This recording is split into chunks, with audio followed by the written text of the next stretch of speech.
There's a moment, and if you've ever lived close enough to the edge of things, you'll know exactly the one I mean, where you make a choice so fast your hands are already moving before your mind has caught up to explain why. I've thought about that morning 1,000 times since. The sound of it, the way the pine needles were wet and the air smelled like iron and coming rain, the way he looked at me not with fear, not even with rage, but with something older than both. Something that said, "You, why you?" I still don't have a clean answer. What I have is this: a bear trap, a man who should have bled to death by dawn, a sunrise I didn't expect to survive, and a chief who handed me something I didn't ask for and couldn't refuse. People who hear the short version think it's a love story. Maybe it is, but it started as something uglier, a mistake, a steel jaw and two men staring at each other across a divide neither of them had words for yet. This is the long version, the true one. I'm telling it because some things deserve to be told right, not the way rumors travel, not the way campfire stories grow taller with whiskey. Just the way it happened, in the order it happened, with all the doubts still in it. The trap was mine. That's the part I never led with, the part I buried under everything else whenever the story got told at Durgin's post or around somebody else's fire. I'd let the listener assume it was a trapper's trap, a stranger's trap, some nameless cruelty left by a man passing through. It was easier that way. Easier for them, easier for me. But the trap was mine. I'd set it 3 days prior along the eastern ridgeline where the ponderosas thinned out and the deer trails cut down toward the creek. I'd set 6 of them in a rough arc, baited with salt and old tallow, the kind of setup my father had taught me before his hands went bad. I was working a 2-week circuit. My spread ran about 40 head that fall, and I'd been losing sheep to something big and quiet. I'd assumed mountain lion, maybe a young bear working a new territory. I hadn't assumed a man. I found him just before full light. I'd come up the eastern slope with the lantern still going because the pre-dawn was moonless and black as the inside of a pocket, and I heard him before I saw him, not screaming. That was the first thing that caught me, the absence of screaming. What I heard instead was breathing. Controlled, deliberate, the kind of breath you use when you're spending it carefully because you know you might need every last measure of it. He was sitting upright, cross-legged almost, except his left leg was extended in front of him where the trap had taken him just above the ankle, the steel jaws locked in hard. He'd wrapped the leg himself, strips torn from the lower hem of his shirt, tied above the trap with a stick twisted through to tourniquet it. The blood had soaked through already and gone dark, but the bleeding had slowed. He'd been there long enough to do all of that, to think through it, to manage the pain down to something he could sit inside of without coming apart. He was looking at me when I got close enough for the lantern to reach him. Young, that was my second surprise. I'd expected a warrior of some years, someone with a face that had seen enough to go hard. He wasn't old. Maybe 22, 23. High, flat cheekbones, hair loose because whatever had tied it had been used for the bandaging. He was wearing a trade blanket across his shoulders over a hide shirt, and he had a knife at his hip that he had not drawn, which I registered immediately because I'd drawn mine before I'd fully thought it through. We looked at each other. The lantern swung a little in my hand. The light moved between us. He didn't speak. I didn't either for longer than was reasonable. My mouth had gone dry. I was aware of my heartbeat in a way I am usually not. I need to tell you something about myself that's relevant here. I'm not a brave man in the cinematic sense. I don't have a history of heroics. I'm a rancher who reads more than he should, keeps a journal that he pretends is a ledger, and has a persistent and embarrassing tendency to talk to his horse about things he can't say to people. My name is Ellis Crane. I was 34 years old that morning, recently widowed, recently in debt, recently arrived in that particular corner of territory after a sequence of failures I won't detail here, except to say they left me with a suspicion that I was a man things happened to rather than a man who made things happen. What I'm saying is, I had no business being brave, but I also couldn't walk away from a young man bleeding in my trap. I put the knife away first. I made sure he saw me do it. He watched. His expression didn't change. His eyes were dark and steady, and they tracked every movement I made with an attention that wasn't hostile so much as precise. I said, "I'm going to look at it." My voice came out strange, too thin, like it had been left out in the cold. "I'm not going to hurt you more than the getting out is going to hurt." He didn't respond. I don't know how much English he had. I don't know if he understood a word of it.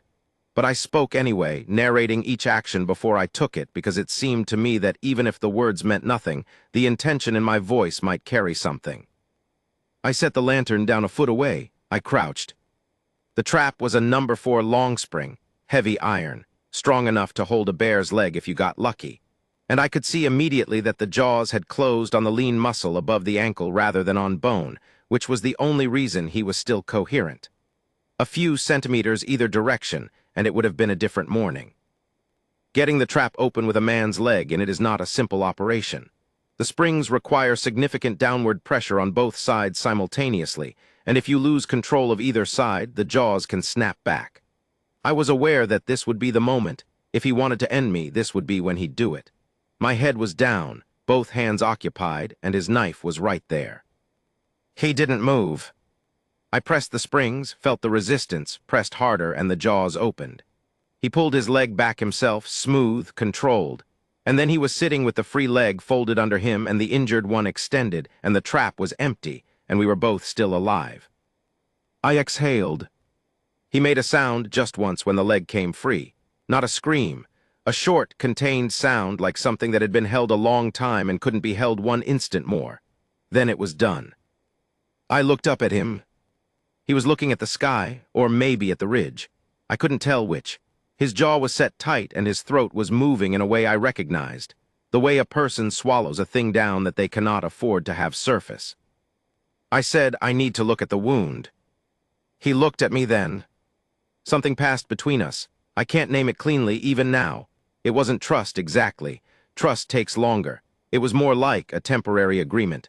A provisional ceasefire between two men who had both run out of better options. He extended the leg. I unwrapped what he'd done, carefully, because it had been done well and I didn't want to undo the work for no reason. The puncture wounds were deep but not catastrophic. Bleeding was mostly controlled. What concerned me was infection, and what concerned me more was getting him somewhere that wasn't an exposed ridge in the dark. "Can you stand?" I said. Then I thought about it and tried a gesture. I pressed my hands to the ground and pushed upward, miming standing. He watched me do this with an expression that might have been contempt or might have been amusement. Then, without any apparent effort beyond what the pain cost him, and it cost him something, I could see that, he stood. He was taller than I'd realized, and he was looking at me with that same steady precision, waiting. "My place is that way," I said, gesturing down the slope. "Half a mile, maybe a little more." He looked in the direction I'd gestured. He looked back at me. Then he started walking. I picked up the lantern and followed, and for a long, surreal stretch of minutes I just watched him move through the dark trees, putting his weight deliberately, favoring the injured leg but not surrendering to it. Not accepting help, though I walked close enough that I could have offered it. Not speaking, not as far as I could tell, afraid. I, meanwhile, was afraid enough for the both of us. Not of him, of the situation, of what happened next, of who he belonged to, of what it would mean at the post if anyone saw, of whether I was about to walk into something that had no clean exit. But I kept walking. The sky was going gray at the edges by the time we reached the cabin. I'd built it small, one main room with a wood stove, a table I'd made badly from salvaged lumber, 2 chairs I'd gotten right, a rope bed in the corner, and a shelf that held my journals and 3 books I'd read too many times. A smaller lean-to attached on the south side served as the kitchen in the warm months and storage the rest of the year. He stood in the doorway and looked at the inside for a moment before he came in. I lit the stove. I got water from the inside barrel and put it to heat. I found the kit I kept for animal wounds. It wasn't much, but it had clean linen, carbolic, and some dried yarrow root my wife had gathered back when she was alive and gathering things. I set everything on the table. He sat in one of the chairs without being asked. He put the injured leg out and looked at me. "This is going to..." He just looked at me. I cleaned the wound. I worked as fast as I could manage without being reckless. He sat there and breathed and I talked, not because I expected him to understand, but because the silence was too much and my mouth does things when I'm scared. I told him about the trap, that I'd set it for a lion I thought was taking my sheep, that I hadn't meant for this. I told him I was sorry. I told him his wrapping had probably saved the leg. I told him the yarrow would help with the swelling. He said nothing through any of this. I bandaged the wound. I sat back. I put my hands on my knees and looked at him, and he looked at me, and the stove ticked as it heated, and outside the birds were starting. The first tentative notes of a dawn neither of us had expected to share. Then he said something. His voice was low and deliberate. The words were Apache. I had maybe 40 words of it from 2 years in the territory, none of them the right ones for this. But the way he said it made me feel it was important, like it wasn't a question or a curse, like it was something that needed to be said, and he was saying it whether I understood it or not. I said, I don't know what that means. He looked at me for another moment.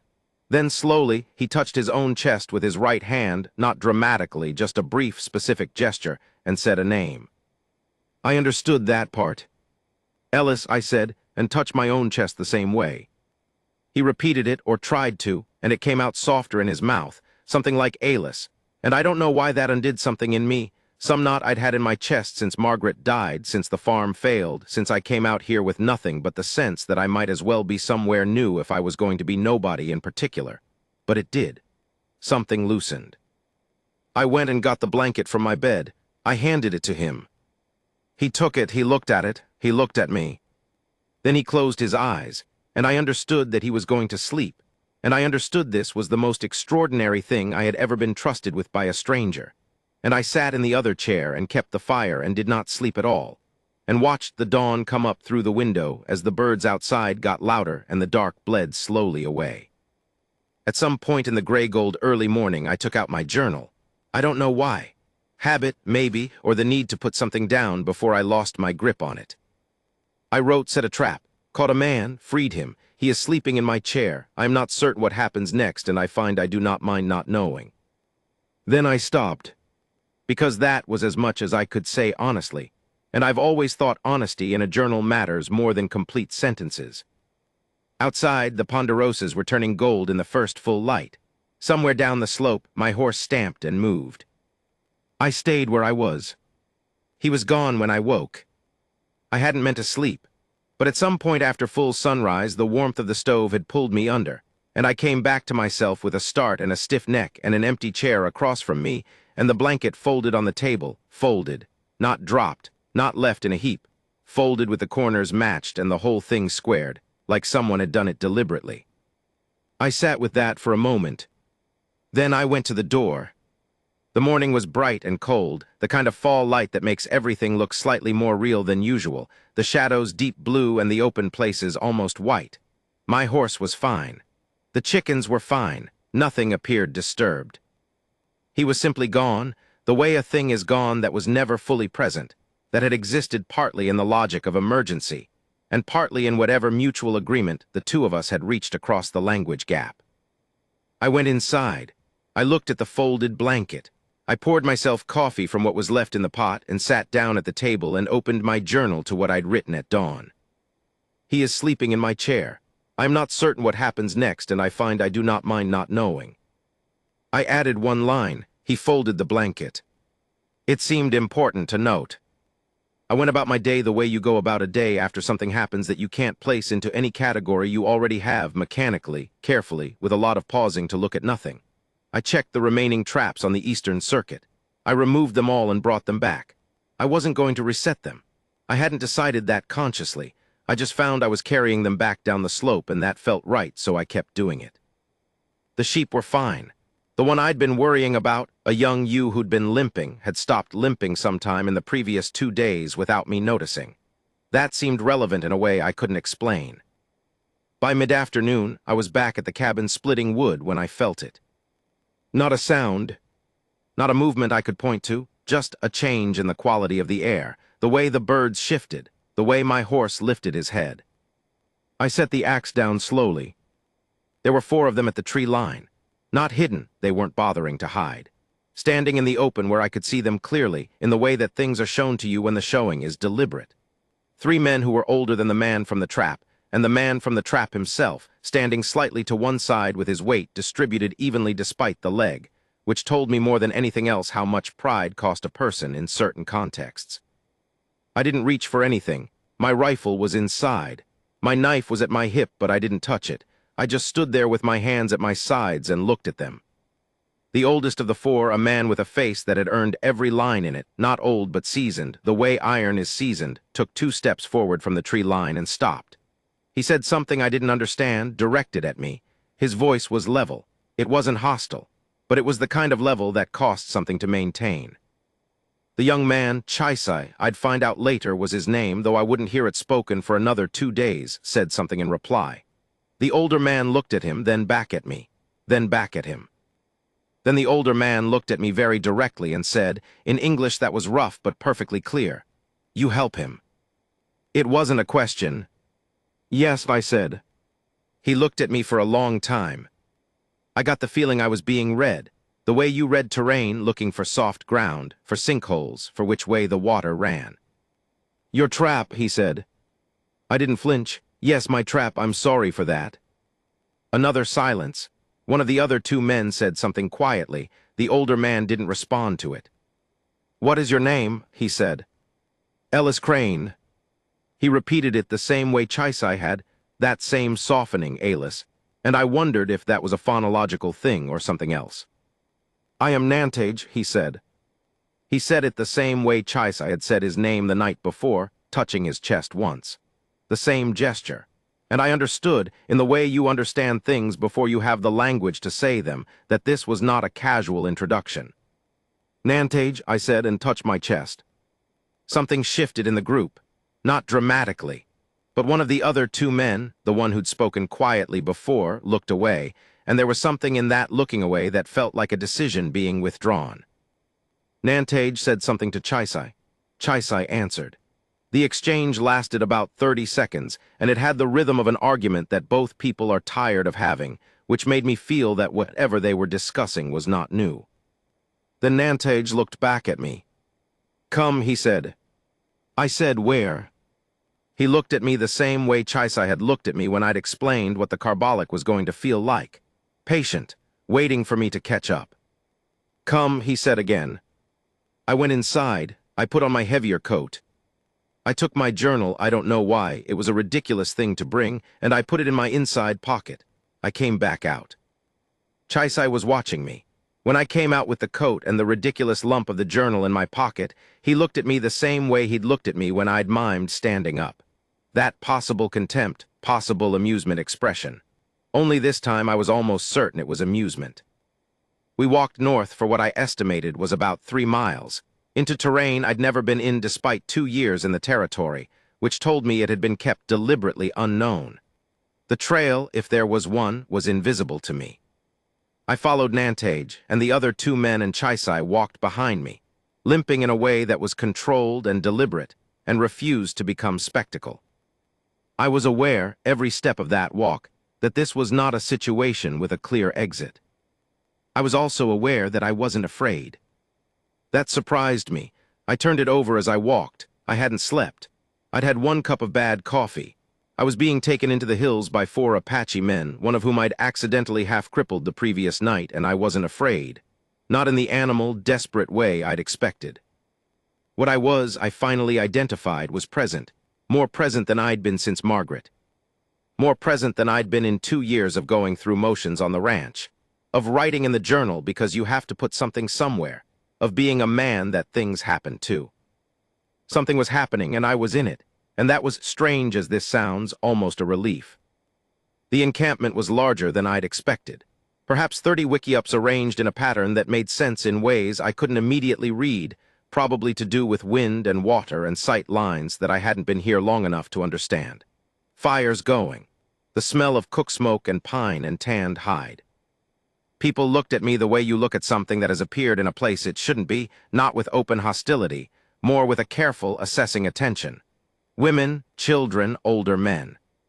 A few young men who watched me with expressions I could not read. Nantage took me to a fire near the center of the camp and indicated I should sit. I sat. He sat across from me. Chaisai disappeared somewhere. I heard his voice from another direction, talking to someone, and heard a woman's voice answer sharply and Chaisai's tone drop. Someone brought food. I ate it without asking what it was, which I think was the right instinct because Nantage was watching me, and I had the sense that this was being noted. "Tell me," Nantage said, "the trap, why you help him not leave him." I thought about how to answer that. I thought about all the sophisticated things I could say about human decency, about conscience, about the impossibility of leaving a man to die. What came out was, I couldn't. Nantage waited. I just couldn't, I said. My hands were moving before I knew why. He looked at me for a long time. Then he said something that I didn't understand, and then one sentence in English. This is the true answer.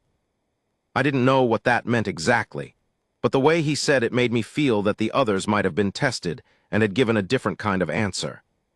We talked, or attempted to talk, for a long time after that. His English was better than it had initially seemed. He'd been holding it back, or testing the register, or doing something that I wasn't sophisticated enough to fully interpret. His vocabulary was specific in some areas and absent in others, and we navigated around the gaps with gestures, and once, when I couldn't find any other way in, by drawing in the dirt with a stick. He asked about my ranch, my wife. I told him about Margaret without deciding to, that she'd died of fever the previous winter, that the ranch felt like a continuation of a plan that no longer had its reason, that I kept at it partly because stopping felt worse. He listened. Then he told me something in Apache that he didn't translate, but the way he said it, and the pause after, made me think it was something along the same order of difficulty.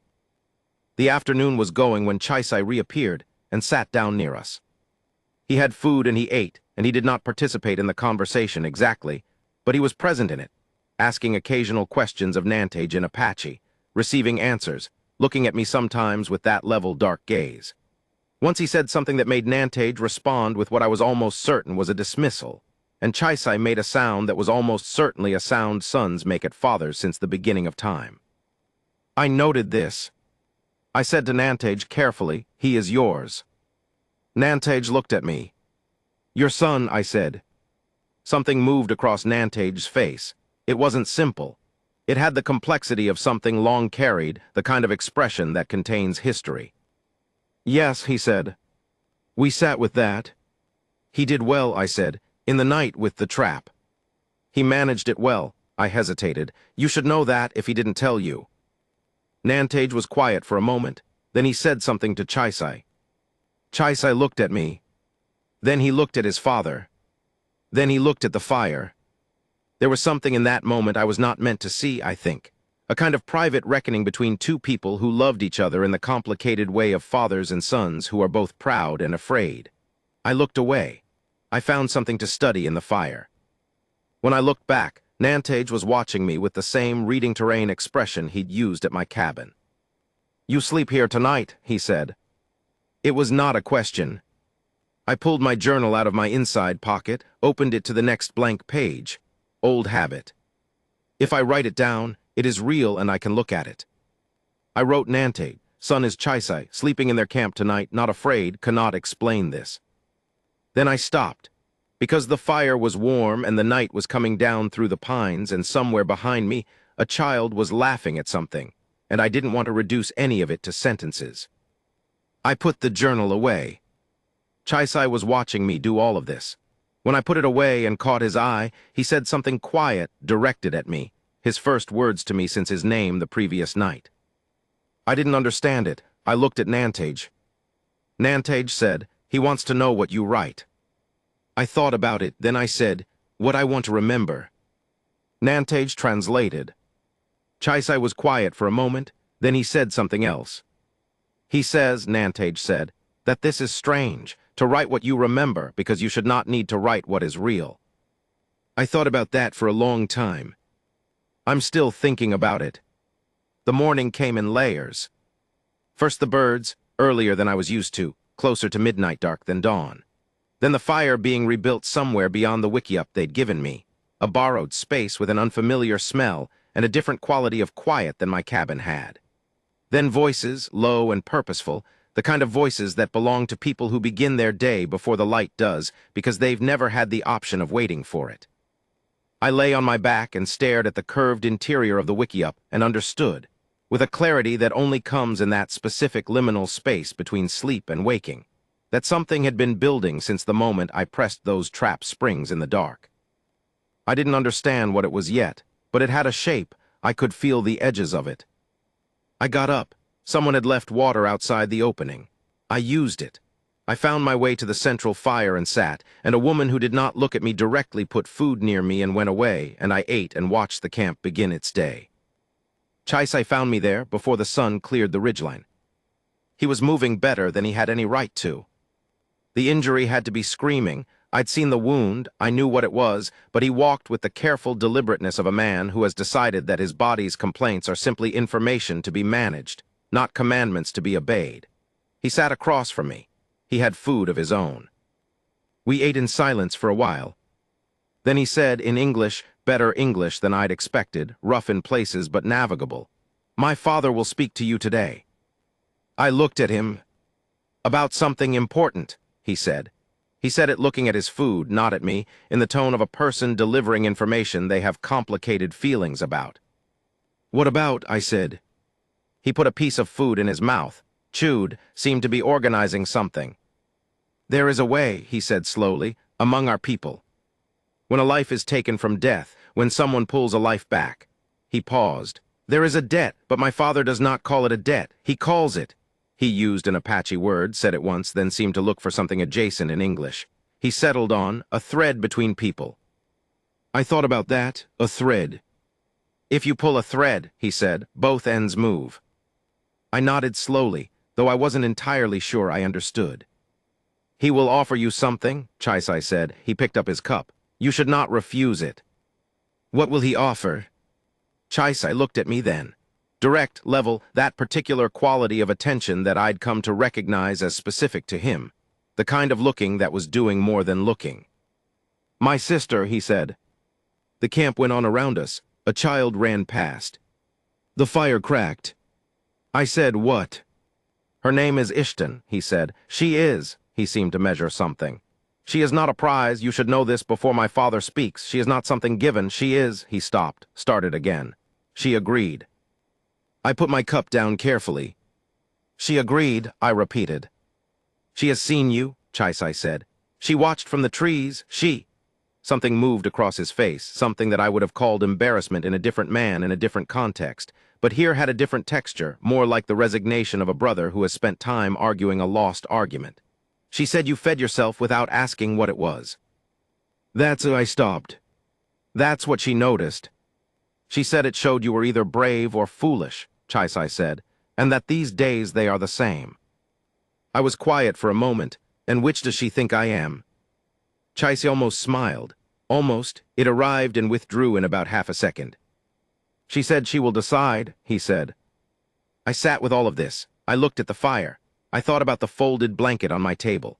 I thought about Margaret, who had also decided things, who had looked at me once across a room in my sister's house in Missouri and told me afterward that she'd decided in the first 3 minutes whether I was worth her time. I'd asked her what her conclusion had been. She'd said, still deliberating. I thought about the journal in my inside pocket, full of things I wrote down because I needed to make them real. I thought about Chaisai's line from the night before, "You should not need to write what is real." "What does she look like?" I said, then I shook my head. That's not the right question." "No," Chaisai agreed. "What is she like?" I said. Chaisai was quiet for a moment. Then, "She is like someone who has decided what she thinks and does not particularly care if you agree." He paused. "She heals things, animals mostly, people when they let her." Another pause. "She talks to the animals when she works. She says it keeps them calm. I think she says it keeps her calm." I thought I talked to my horse. I did not say this. Nantage found us at mid-morning. He came with 2 other men, the same 2 from the previous afternoon, and sat across from me at the fire with the gravity of a person who is doing something formal and knows it. He set something between us. A piece of worked leather, decorated in a way that was specific and intentional, that clearly meant something I didn't have the context to fully read. He spoke in Apache for a while, then he looked at me and said in English, "You know what I will say." "Chaisai told me," I said. I looked at him straight. "I want to be honest with you. I don't want to make a mistake out of gratitude on either side." Nantage was quiet. Then he said, "You think I give my daughter for gratitude?" I stopped. "I don't know what I think. I'm trying to be honest." "Gratitude," he said carefully, "is what a man feels when someone does him a service. What I feel," he paused, choosing, is what a father feels when someone treats his son as a person, not as a threat, not as another pause. My son was in your trap. You could have left him. You could have been afraid. I was afraid, I said. I'm afraid right now. Something moved through Nantage's expression.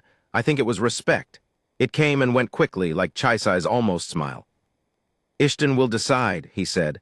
I will offer, you will not refuse the offer, she will decide. He looked at me. This is how it is done. I understood then that the ritual was partly about me and partly about something else, about a father giving his daughter the ground to make a choice that was genuinely hers, in a structure that made it possible. That the formality wasn't a cage. It was a frame. I won't refuse, I said. He picked up the leather piece and held it out. I took it. The worked surface felt warm, body warmth from being carried. I turned it over. On the underside, very small, precise, someone had made an image that took me a moment to read. A figure, two figures actually, one crouched, one seated, and between them the lines that suggested a trapped leg being freed. She had made this. She had made this before I'd agreed to anything. I held it for a long time. Nantage said something to one of the two men with him. The man went away. Nantage and I sat in a quiet that was different from earlier silences, less testing, more simply the quiet of two people who have settled something and are allowing it to settle. The man came back with a woman who walked at her own pace behind him and was clearly not being escorted so much as accompanied, a distinction the man seemed aware of and mildly resigned too. I had wondered what she would look like. I told myself it didn't matter, both things were true.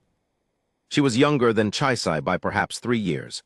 She had her father's directness in her face, that same reading terrain quality in the eyes, but where Nantage used it with a kind of contained patience, in her it had a different energy. More interested, more immediate, the way a hawk is interested in something versus the way an owl is. She sat down. She looked at me the way you look at a knot you're trying to understand before you attempt to undo it. I said, hello. Then I felt immediately stupid for saying hello because this was clearly a moment that required something better, and I had apparently nothing better. She said something in Apache. Nantage said, she asks if you write everything down. I said, not everything, only what I want to remember. He translated. She said something else, shorter. She asks, Nantage said, what you would want to remember about this moment.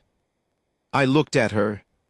I looked at the fire and at the camp around us, and at Chaisai who was watching from a distance with his arms crossed and his weight carefully distributed to spare the leg. I looked at the leather piece in my hands, at the two figures she'd made. I said, I'd write that I came to a place I didn't know with nothing but bad coffee, and a journal and someone who shouldn't have forgiven me decided to see me anyway. Nantage translated. There was a pause. She spoke more than before, long enough that I couldn't track it, couldn't even get the rhythm of it.